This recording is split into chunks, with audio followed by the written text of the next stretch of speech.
Assalomu alaykum akalar.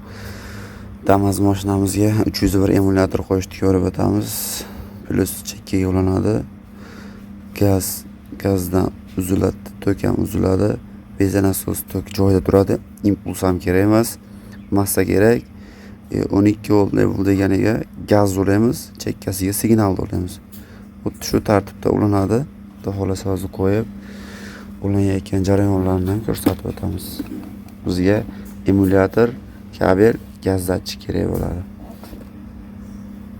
Mana ishimiz ham yakunlashib qoldi. Mana benzin turib toza kamposlik benzin keladi. Mana benzin kelyapti.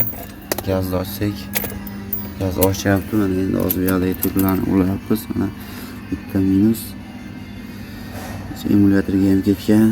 Bittasi gaz ko'rsatgani, bittasi gazni magnitiga tok bu yerda massa. Shuni olib qo'ysak, xudo xolasa ishimiz bitdi.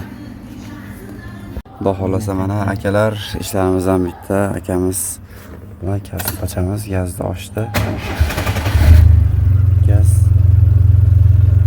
kizdolini to'xtayapti. Nitral qilsa o'chadi. Siya qilsa benzin bo'ladi. Benzin bu yoqda gaz.